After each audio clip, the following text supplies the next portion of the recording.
தள்ளுமுள்ளு மேற்கொண்டு அடிதடிங்கிறது இல்லையா, அந்த வன்முறை இது சரியான ஒரு கேள்வி தானே இப்போ எல்லா இடத்துலையும் டிபேட் ஆகுது. அதனால அதற்கெல்லாம் நாங்கள் பயப்பட போவது கிடையாது. உங்களுக்கு தெரியும், அண்ணாமலை பொறுத்த வரைக்கும் ஒரு அடி அடிச்சா 2 அடி கொடுக்குறாள். மொத்தம் மாதிரி வாங்கிட்டு போற ஆள் இல்ல. இப்போ அண்ணாமலை என்ன சொல்றாரு, என்னைட்ட வர்றீங்க நேரடியா வாங்க மோதி பார்ப்போங்கிறாரு. ஆமா, இப்போ நான் கேட்குறேன் அண்ணாமலை நேரடியா. அதனால அதற்கும் தயார் தான், நீங்க வரனா வாங்க. அதனால இந்த உருட்டல் மிரட்டல்லாம் எங்கிட்ட வச்சுக்காதீங்க. பல ரவுடிகளை டீல் பண்ணிருக்கேன், இந்த வேலையில எங்கிட்ட வச்சுக்கூடாது. அண்ணன் திருமாவளவன் மீது எந்த வழியில் பிஜேபி அவரை அடக்கணும் அல்லது அவரை ஒதுக்கி வைக்கணும்னு நினைச்சா அது ஒருபோதும் நடக்காது. அப்படி வந்தால் கடந்த காலங்கள் நடந்த மிகப்பெரிய பிரச்சனையை மாதிரி தமிழ்நாடு சந்திக்க வேண்டியது வர அதுக்கு எல்லாரும் தயாராக இருந்தது.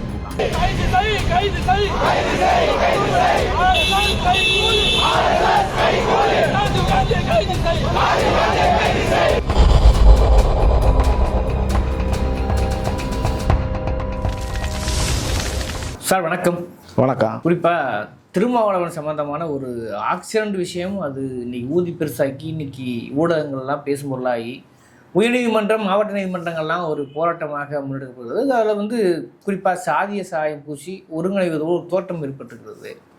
நீங்கள் பழைய செயல்பாட்டாளர் முக்கியமாக தொடர்ந்து கவனித்து வரீங்க, எப்படி பார்க்குறீங்க? அதாவது மரியாதைக்குரிய தோழர் திருமாவளவன் அவர்கள் ஒரு பண்பட்ட அரசியல்வாதி. அதையும் தாண்டி மிகப்பெரிய பின்புலம் மிகப்பெரிய கஷ்டப்பட்ட பின்னணியிலிருந்து வந்தவர். அவரே பல இடங்களில் பதிவு செஞ்சுருக்கிறார். அதனால் அவர் இன்றைக்கி வளர்ந்து பல ஆண்டுகளாக பட்டியல் சமுதாயத்தில் பொறுத்த வரைக்கும் தமிழ்நாட்டில் ஒரு அரசியல் அதிகாரம் மிக்க ஒரு தலைவர்களாக யாராலையும் வர முடியலை இன்றைக்கு வரைக்கும். அதற்கு திருமாவளவனுடைய முயற்சியில் அவர் சொந்த முயற்சியிலே அல்லது பல்வேறு தியாகத்தின் மூலமாக அவர் ஒரு இடத்த அடைஞ்சிருக்கிறார். இன்றைக்கி அனைத்து சமூகங்களால் அவர் ஏற்றுக்கொள்ளப்பட்ட ஒரு நபராக இருக்கிறார். அப்படிப்பட்ட சூழ்நிலையில் இன்றைக்கி அவருடைய ஏதோ ஒரு நிகழ்ச்சிக்கு போயிட்டு அங்கே பயணிக்கிறார். அந்த வழியில் இப்போ பயணிக்கிற போது ஒரு லீடர்ஸ்கள் வரும்போது சாதாரணமாக எந்த சமுதாய தலைவர்கள் வந்தாலும் அல்லது அரசியல் கட்சி தலைவர்கள் வந்தாலும் ஒரு குறைந்தபட்சம் ஒரு 4 கார் 5 கார் அவர் கூட வர்றது இயல்பான ஒன்று தான். அப்படி வருகிற போது நம்ம அதை கவனிக்கணும். பக்கத்தில் நிற்கிறவங்க இவர் வழக்கறிஞர்னு சொல்கிறாங்க, அது வழக்கறிஞரா தனி நபராங்கிற விவாதம் அப்போ வருது. இல்லை, ஒரு மனிதனாக பார்ப்போம் அந்த இடத்துல. இப்போ தான் வழக்கறிஞர்னு தெரிய வருது. அன்னைக்கு சூழ்நிலை வழக்கறிஞரான்னு யாருக்கும் தெரியாது. ஆனால் தற்காலிக நீக்கம்னு சொல்கிறாங்க. இருக்கலாம், ஒரு பொதுமக்களாக ஒருவரை கூட வச்சுக்கிறோமே. இப்போ இவருடைய வாகனம் வருது, அவர் இவரை கவனிச்சுட்டு தான் போகிறாரு. அது நம்ம செய்திகள்லையும் மீடியா மத்தியில் நம்ம பார்க்குறோம். அப்போ அந்த சூழ்நிலையில் அவர் என்ன செய்கிறாருன்னா, முன்னாடி போய் அவர் திருமாவளவன் காருக்கு முன்னாடி வண்டியை நிறுத்துறாரு. நிறுத்திட்டு மீண்டும் இறங்கி அங்கே வர்றாரு திருமாவளவன் நோக்கி. அப்போ மற்ற சமுதாய தலைவர்கள்லாம் இந்த மாதிரி செய்ய முடியுமா அப்படிங்கிற ஒரு கேள்வி எங்களை போன்ற பட்டியல் சமுதாய மக்களுக்கு உண்மையாக உழைக்கிற தலைவர்கள் மத்தியில் ஒரு பெரிய கேள்வி எழுது. அதுபோக அந்த பிரச்சனை நடந்து முடிஞ்சதோட விசிகா தொண்டர்கள் தலைவர் என்னடா எடுத்து கேள்வி கேட்குற அப்படிங்கிற அடிப்படையில் அவங்கள போய் கண்டிச்சது, பைக்கை தள்ளி விட்டதெல்லாம் அது நம்ம எல்லோரும் மீடியாவில் பார்த்தா உண்மைதான். அது அந்த இடத்துல அந்த சூழ்நிலை நடக்க தான் செய்யும் யாராக இருந்தாலும். அதுதான் அங்கே தள்ளுமுள்ளு மேற்கொண்டு அடிதடிங்கிறது இல்லையா, அந்த வன்முறை இது சரியான ஒரு கேள்வி தானே இப்போ எல்லா இடத்துலையும் டிபேட் ஆகுது. அப்போ இன்னைக்கு கூட அண்ணாமலை பேசிக்காரு, இப்போ பேசியிருக்காரு. அது என்ன பேசிக்காருன்னா, நீங்கள் ஒருத்தர் இடிப்பீங்க, அதை கேள்வி கேட்டால் அடிப்பீங்க, இதுதான் மாற்று அரசியலா அப்படின்னு இன்னைக்கு அண்ணாமலை கேள்வி இருக்காருல்ல. அது தமிழ்நாட்டில் இது போன்ற பல்வேறு நிகழ்வுகள் நடந்துக்கிட்டு தான் இருக்குது. குறிப்பாக திருமாவளவனை மட்டும் டார்கெட் பண்ண வேண்டிய நோக்கம் என்ன? இது சாதாரண ஒரு ஆக்சிடென்ட் கூட, அதாவது ஒரு விபத்து ஏற்படக்கூடிய சூழல். அந்த இடத்துல ஒரு சம்பவம் நடந்து போச்சு, அதை கடந்து போகாமல் அண்ணாமலை உடனே அது செய்தி ஆக்க வேண்டிய அவசியம் என்ன இருக்குது? தொடர்ந்து திரும்ப கரூர் பிரச்சனையிலேருந்து தொடர்ந்து பிஜேபியை கடுமையாக சாடிக்கிட்டு இருக்கிறாரு. இது மாநிலம் அமைதியான மாநிலம் தமிழ்நாடு.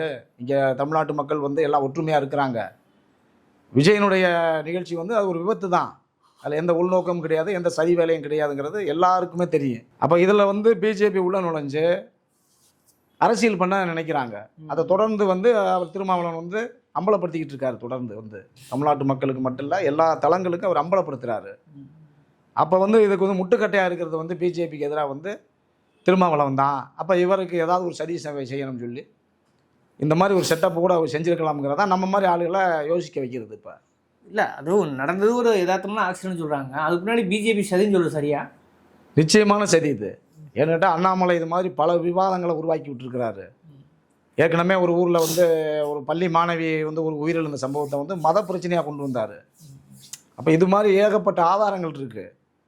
இப்போ நான் என்ன கேட்குறேன்ற சுருக்கமாக, தமிழ்நாட்டு அரசியலை பற்றி அண்ணாமலைக்கு என்ன தெரியும்? இப்போ தமிழ்நாட்டு அரசியல் வந்து 50 ஆண்டு காலமாக ஒரு சமூக நீதி, சமத்துவம் அப்படிங்கிறத பேணி காத்து இன்னைக்கு சமூக மக்களை வந்து இன்னைக்கு பட்டியல் சமுதாய மக்களாக இருந்தாலும் சரி, பிற்படுத்தப்பட்ட மக்களாக இருந்தாலும் சரி, ஏனைய மக்கள்லாம் இணங்கி இங்கே வாழ்ந்துக்கிட்டு இருக்கிறோம். நம்ம வந்து தமிழ்நாட்டில் ஒரு காலங்களில் ஜாதி மதங்கள் தீவிரமாக இருந்திருக்கலாம். இன்றைக்கு வந்து அதெல்லாம் மாற்றத்துக்குரியதை வந்து திராவிட கட்சிகள் செஞ்சுருக்குங்கிறது இந்திய அளவில் தமிழ்நாடு வந்து முன் மாநிலமாக இன்னைக்கு இயங்கிட்டு இருக்கு. மக்களால் தேர்ந்தெடுக்கப்பட்ட ஒரு அரசு. அவங்களா வந்து சீட்டில் உட்காரல முதலமைச்சர், மக்களால் தேர்ந்தெடுத்து உட்கார வச்சிருக்காங்க அனைத்து சமுதாய மக்களும் வாக்களிச்சு. அந்த அரசுக்கு முட்டுக்கட்டையாக இருக்கிறதுல பாஜக வந்து குறியாக இருக்கிறாங்க. அதுக்கு பல உத்திகளை கையாளுறாங்க. அதில் இதுவும் ஒரு உத்தி. இப்போ சாதாரணமாக ஒரு விஷயத்தை கடந்து போகிறதுக்கு இவ்வளோ இஷ்யூ ஆக்க வேண்டிய அது பிரச்சனையும் கிடையாது. இப்போ இதில் வந்து என்னென்னு கேட்டால், இப்போ வந்து முக்குளத்தூர் சமுதாயத்துக்கு எதிராக திருமாவளவன் இருக்காரு அப்படிங்கிற மாதிரி ஒரு ஸ்ட்ராட்டஜியை உருவாக்கி விடுறாங்க. ஆமாம், அவரோட பயணிக்கிற எல்லா சமுதாயமும் இருக்குது. குறிப்பாக பார்த்தீங்கன்னா, நீங்கள் உசிலம்பட்டியில் மூக்கையா தேவருக்கு வந்து விழா எடுத்ததே வந்து அண்ணன் திருமாவளவன் தான் முதல் முறை விழா எடுத்திருக்கிறாரு. அதனால் பல தலைவர்கள் வந்து திருமா மேலே உள்ள காழ்ப்புணர்ச்சியில் பேசக்கூடாது. யாருமே வந்து இதை வந்து நடந்த சம்பவத்தை நம்ம முக்கியமாக பார்க்கணும். அப்புறம் வந்து ஒரு வழக்கறிஞரா அல்லது ஒரு என்ஜினியரா இல்லை தனிநபராங்கிறது நம்ம விவாதத்துக்கு எடுத்துக்கிடுவோம். ஒரு ஒரு ஒரு வாகனத்தில் மோத வரும்போது நம்மளாக இருந்தாலும் திரும்பி கேட்கத்தான் செய்வோம். அது தவறு கிடையாது. என்னங்க மோதுறது மாதிரி வர்றீங்க அப்படின்ட்டு. இப்போ மோதலைங்கிறது உறுதியாகிடுச்சு. அவங்களும் வாகனத்தை நிறுத்தியிருக்காங்க. அப்போ இவர் நேரம் அங்கே திரும்ப போக வேண்டிய ஆர்குமெண்ட் பண்ண வேண்டிய அவசியம் இல்லை. வண்டியை எடுத்து ஒதுங்கி போயிருந்தாருன்னா அவங்க பாட்டில் போயிருக்க போகிறாங்க. வண்டியை நடு ரோட்டில் நிறுத்திட்டு ஒரு லீடர், அவர் எம்பியை தாண்டி ஒரு சமுதாயத்தினுடைய தலைவர், அவரை போய் நீ நேரடியாக கொஸ்டின் பண்ணுறீன்னா அப்போ தொண்டர்கள் வந்து கோவப்படுறது நியாயமான ஒன்று தான். இதில் வந்து இது எந்த கட்சியாக இருந்தாலும் நடக்கத்தான் செய்யும். அதிமுக தொண்டர்களாக இருந்தாலும் சரி, திமுக தொண்டர்களாக இருந்தாலும் சரி, ஒரு லீடர் வரையில் இந்த மாதிரி செஞ்சால் கட்டாயம் அது பிரச்சனைகள் உருவாகத்தான் செய்யும். ஹெச் ராஜா தொடர்ந்து பேசுகிறாரு. அவரும் பேசுகிறாரு, இந்த அடித்த திருப்படிக்கிற கூட்டமா அப்படின்னு சொல்லி இப்போ கந்தர்மங்கல் படத்தோட அதை ஒரு பகடி பண்ணியிருக்காரு இல்லையா? ஹெச் ராஜா, அண்ணாமலை இவங்களுக்கெல்லாம் தமிழ்நாட்டு அரசியலை பற்றி ஒன்றுமே தெரியாது. திரும்ப அடிக்கடி சொல்லுவார் எப்போவுமே ஒரு விஷயத்தை, நடுநிலைங்கிறதே தவறானது தான். இன்னும் பாதிப்பு ஏற்படுத்தணும் பக்கம் நில்லு, இல்லைன்னா பாதிக்கப்பட்டவன் பக்கம் நில்லு. இதுதான் வந்து மனித இயல்பு. இப்போ நம்ம என்ன கேட்குறோம்னா, இப்போ ஹெச் ராஜா, அண்ணாமலை போன்ற தலைவர்கள்லாம் பாதிக்கப்பட்ட மக்கள் என்னைக்காவது நின்றுருக்காங்களா? ஹெச் ராஜா வந்து அவர் சொல்கிற கதையெல்லாம் வந்து என்ன சொல்கிறாருன்னு கேட்டால், இன்றைக்கி வந்து திருமாவளவன் வந்து தீய சக்தி அப்படிங்கிறாரு. இப்போ நம்ம என்ன கேள்வின்னு கேட்டால், தமிழ்நாட்டு அரசியலில் எந்த ஒரு இடத்துக்குமே இன்றைக்கி வரைக்கும் வந்து ஹெச் ராஜா வர முடியலை. அவர் நேரடியாக களம் இறங்கி பார்த்தாரு, அவரால் முடியலைங்கிறதுனால இன்றைக்கி என்ன செய்கிறாருன்னு கேட்டால், அண்ணாமலை போன்ற பிற்படுத்தப்பட்ட சமூக மக்களை, இளைஞர்களை பிஜேபிங்கிற ஒரு கட்சியில் நுழைச்சி இப்போ பட்டியல் சமூகத்துக்கு எதிராக வந்து தொடர்ந்து அவர் வந்து குரல் கொடுத்துக்கிட்டு வராரு. இதை நாங்கள்லாம் வேடிக்கை பார்த்துக்கிட்டு சும்மா இருக்க முடியாது.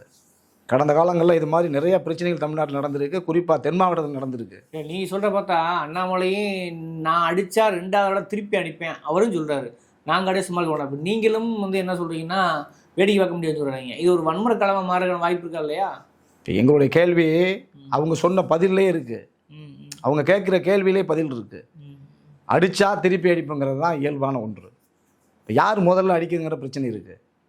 இன்றைக்கி தமிழ்நாடு ஃபுல்லாக நீங்கள் பார்த்துக்கிட்டு இருக்கீங்க. பட்டியல் சமுதாயத்துடைய மக்கள் தொடர்ந்து பாதிக்கப்பட்டுக்கிட்டு இருக்காங்க, ஆல் இந்தியா அளவில். குறிப்பாக அதுக்கு ஒரு உதாரணமே நம்ம சொல்லிடலாம்.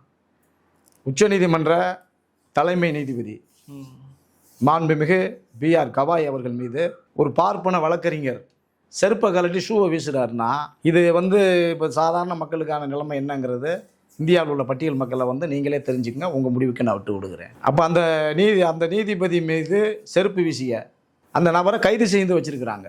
இப்போ நம்ம என்ன கேட்குறோம்னா, இவருக்கெல்லாம் அந்த தைரியம் எங்கேருந்து வருகிறது? நீங்கள் சொல்ல அடித்தா திருப்பி அடிப்போம் அப்படின்னு சொல்லல, அடித்தா யாராக இருந்தாலும் திருப்பி அடிக்கணும். அது எந்த சாதியோ சமூகமோ மதமோ, ஒருத்தனை அடிக்கிறதுக்கு யாருக்கு இங்கே உரிமை கிடையாது. ஒருத்தனை வந்து வன்முறையில் ஈடுபட்டால் திருப்பி தாக்குதல் முறை கட்டாயம். அதில் வழக்கு பிரச்சனைகள் ஆக்சிடென்ட் விஷயம் அப்படியானது இல்லை இல்லையா? அந்த இடத்துல தள்ளு முள்ளு அடிக்கடி தேவையான கேள்வி. எங்கள் வழக்கறிஞர்களுக்கு நான் ஒன்று சொல்கிறேன். கடந்த அதிமுக ஆட்சியில் அம்மையார் ஜெயலலிதா இருக்கும்போது இதே சென்னை உயர்நீதிமன்றத்தில் காவல்துறைக்கும் வழக்கறிஞர்களுக்கு ஒரு மோதல் ஏற்படுது. அந்த மோதல் நீதிபதி வரைக்கும் தாக்குதல் நடத்தப்பட்டாங்க காவல்துறையால். அப்போ அந்த காவல்துறை மீது இன்னைக்கு வரைக்கும் எடுத்த நடவடிக்கை என்ன? அப்போ எந்த சூழல்ல இருந்து பிரச்சனை உருவாகுங்கிறத பார்க்கணும் ஒழிய பிரச்சனையை மட்டுமே நம்ம மையமாக வச்சுட்டு பார்க்கக்கூடாது. அன்னைக்கு நீதிபதிகளே வந்து தாக்குதல் நடத்தப்பட்ட சட்டப்படியான காவல்துறையினாலேயே. அப்போ அதை யாரும் இன்னைக்கு கேள்வி கேட்க முடியலையே. இப்போ அந்த காவல்துறைகளுக்கு என்ன நடவடிக்கை எடுத்திருக்காங்க நீதிமன்றத்திலிருந்து பப்ளிக்காக சொல்ல முடியுமா? அரசால் காப்பாற்றப்பட்டிருக்கு. அதனால் திருமாவளவன் மீது இந்த பிரச்சனையில் எந்த விதமான தவறும் இருப்பதாக என்னை போன்றவர்களுக்கு தெரியவில்லை. இப்போ ஒரு நாள் போராட்டம் மதிச்சுக்கிட்டு மாறி மாறி வழக்கறிஞர்கள் இன்னைக்கு வீதிக்கு வர அன்னைக்கு கூட மதுரையில் திருமாவுக்கு ஆதரவாக ஒரு ஆர்ப்பாட்டம் நடத்திட்டு இருக்கிறதா கேள்விப்பட்டோம். இப்படி தொடர்ந்து ஒரு ஆக்ஷன் விஷயத்தை இப்படி ஊதி பெருசாக்குறது சரியா? ஊதி பெருசாக்குனதே வந்து பிஜேபி தான் தோழர். இதில் யாரும் பொதுமக்களோ அவர் சார்ந்த சமுதாயமோ இதை பெருசாகவே எடுக்கலை. ஃபஸ்ட்டு சரி ரைட்டு, திருமாவளவன் வந்து ஒரு மதிக்கத்தக்க தலைவர்ண்டு அவங்க சமுதாயத்தில் உள்ள தேவர் சமுதாயத்தில் பல பேருக்கு தெரியும். திருமாவளவனுடைய நட்பு தெரியும், அவருடைய பழக்க வழக்கம் தெரியும், அவருடைய அணுகுமுறை தெரியும். குறிப்பாக சொல்ல வேண்டும் என்றால் ஐயா மூப்பனார், காங்கிரஸில் இருந்த தலைவர் மூப்பனார் தான் அண்ணன் திருமாவை வந்து அரசியலுக்கே கொண்டு வராரு. அப்படியான நோக்கத்தில் இப்போ இன்றைக்கி கூட நான் சில பதிவுகள் பார்த்தேன். பாஜகவை சேர்ந்த அஸ்வத்தாமன் ஒருத்தர் பேசியிருக்கிறாரு. ஆமாம், அது என்ன சொல்கிறாருன்னு கேட்டால் அம்பேத்கர் வந்து என்ன எஜுகேட் பண்ணார், கற்பி ஒன்று சேர் புரட்சி செய்ய அப்படின்னு தான் சொன்னார் அப்படின்னு சொன்னார். இதே அம்பேத்கருக்கு இந்த நாட்டில் என்னென்ன அவமானங்கள் நடந்துச்சுன்னு பாஜகவில் உள்ள தோழர்கள் தெரிஞ்சுக்கிற வேண்டிய அவசியம் இருக்குது.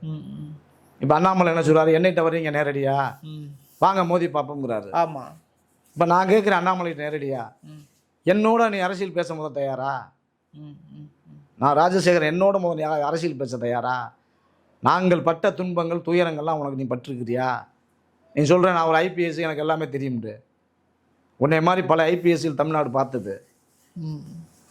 ஆனால் எந்த ஐபிஎஸ் வந்து முதலமைச்சராக இங்கே விரும்பலை, குழப்பம் பண்ணுறதுக்கு இங்கே விரும்பலை. தமிழ்நாடு வந்து இந்தியாவுக்கு வழிகாட்டியான ஒரு மாநிலம். அதற்கு அடிப்படை காரணம் திராவிட கட்சிகள் இங்கே ஆட்சி செஞ்சது தான். வேறு மாநிலங்கள்லாம் இது போன்ற சமத்துவம் சகோதரத்துவம் கிடையாது. இங்கே கடந்த காலங்களில் 2000 வரை 90லேருந்து 2000 வரை தமிழ்நாட்டில் மிகப்பெரிய ஜாதி கலவரங்கள் மத கலவரங்கள்லாம் நடந்தது உண்டு. அதெல்லாம் மக்கள் மறந்துட்டு இன்றைக்கி அவங்கவுங்க தொழில் உண்டு, வேலை உண்டு, முன்னேற்ற பாதையை நோக்கி நகர்ந்து கொண்டிருக்கிறாங்க. இந்த சூழ்நிலையில் இனிமேல் வந்து சாதிய விதையை தூவணும் வந்து பிஜேபி கனவு கொண்டுச்சுன்னா அது எடுபடாது.